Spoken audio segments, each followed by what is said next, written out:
My friends, I just heard Mr. Biden speech. I know that some of you are so against him. It's okay. But he had, the best speech ever about the situation between ISIS, Gaza, and Israel. I want you to listen to that because I cannot say it in a better way. Are you going to do that for me? Please watch that speech. Good afternoon. You know, there are moments in this life, I mean this literally, when the pure, unadulterated evil is unleashed on this world. People of Israel lived through one such moment this weekend. The bloody hands of the terrorist organization Hamas, a group whose stated purpose for being is to kill Jews. This was an act of sheer evil. More than 1,000 civilians slaughtered, not just slaughtered, in Israel. Among them, at least 14 American citizens killed.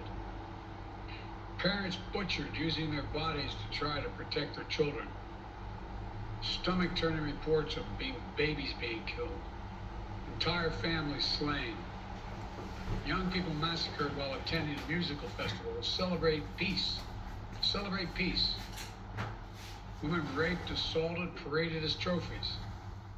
Families hid their fear for hours and hours, desperately trying to keep their children quiet to avoid drawing attention.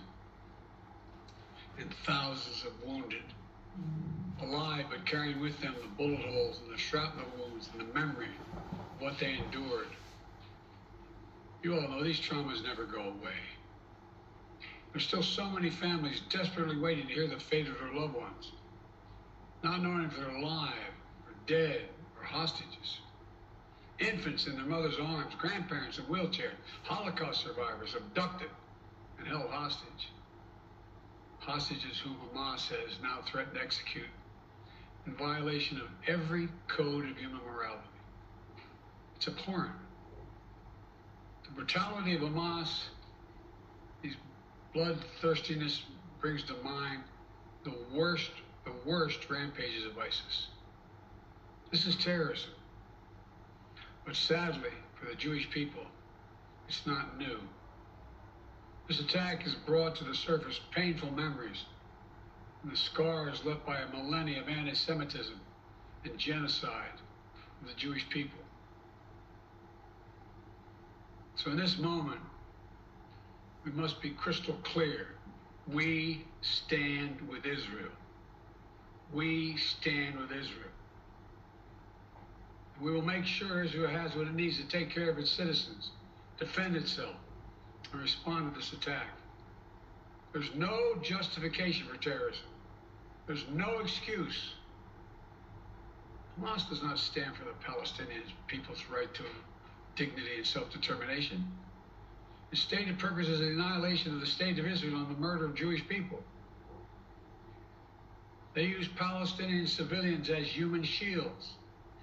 Hamas offers nothing but terror and bloodshed with no regard to who pays the price. The loss of innocent life is heartbreaking. Like every nation in the world, Israel has the right to respond, indeed has a duty to respond to these vicious attacks. I just got off the phone with the third call with Prime Minister Netanyahu. I told him the United States experience what Israel is experiencing, our response would be swift, decisive, and overwhelming. We also discussed how democracies like Israel and the United States are stronger and more secure when we act according to the rule of law. Terrorists purposely target civilians, kill them. We uphold the laws of war, the law of war. It matters, there's a difference. Today, Americans across the country are praying for all those families that have been ripped apart. A lot of us know how it feels. It leaves a black hole in your chest when you lose family. Feeling like you're being sucked in the anger, the pain, the sense of hopelessness. This is what they mean by a human tragedy, an atrocity on an appalling scale. We're going to continue to stand united, supporting the people of Israel who are suffering unspeakable losses and opposing the hatred and the violence of terrorism. My team has been in near constant communication with our Israeli partners, and partners all across the region and the world from the moment this crisis began. We're surging additional military assistance, including ammunition and interceptors, to replenish Iron Dome. We're going to make sure that Israel does not run out of these critical assets to defend its cities and its citizens. My administration has consulted closely with Congress throughout this crisis. When Congress returns, we're going to ask them to take urgent action to fund the national security requirements of our critical partners. This is not about party or politics.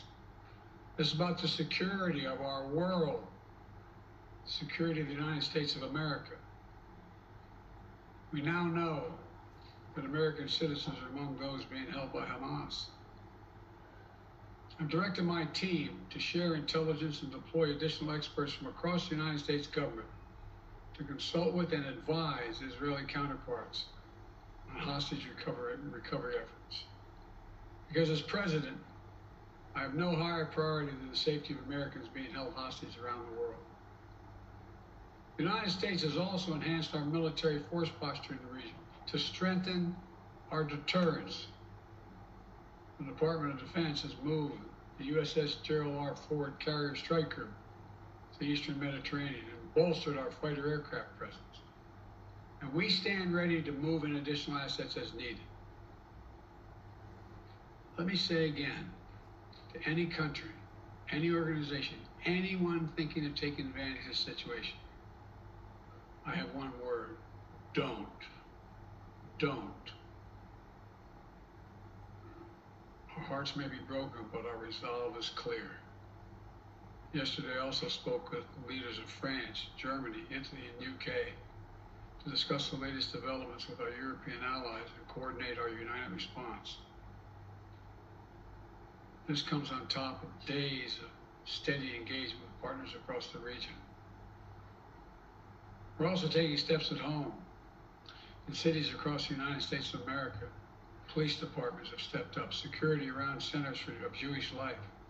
The Department of Homeland Security and the Federal Bureau of Investigation are working closely with state and local law enforcement and Jewish community partners to identify and disrupt any domestic threat that could emerge in connection with these horrific attacks. This is a moment for the United States to come together, to grieve with those who are mourning. Let's be real clear. There is no place for hate in America. Not against Jews, not against Muslims, not against anybody. We reject, what we reject is terrorism. We condemn the indiscriminate evil, just as we've always done. That's what America stands for. You know, just over 50 years ago, I was thinking about it this morning, talking to the Secretary of State, the Vice President of my office. Over 50 years ago, as a young senator, I visited Israel for the first time as a newly elected senator. And I had a long, long trip, a meeting with Golda Meir in her office, just before the Yom Kippur War. And I guess she could see the consternation on my face as she described what was being faced. They were facing. We walked outside in that sort of hallway outside her office to have some photos. She looked at me all of a sudden and said, "Would you like to have a photograph?" And so I got up and followed her out. We were standing there silent, looking at the press. She could tell, I guess, I was concerned. She leaned over and whispered to me, she said, "Don't worry, Senator Biden. We have a secret rep in here in Israel." My word is what she said. We have no place else to go. We have no place else to go. For 75 years, Israel has stood as the ultimate guarantor of the security of Jewish people around the world, so that the atrocities of the past could never happen again. And let there be no doubt, the United States has Israel's back. We will make sure the Jewish and democratic state of Israel can defend itself today, tomorrow, as we always have. It's as simple as that. These atrocities have been sickening. We're with Israel. Let's make no mistake. Thank you. What was your reaction? ארצות הברית, ג'ו ביידן מדבר על 1,200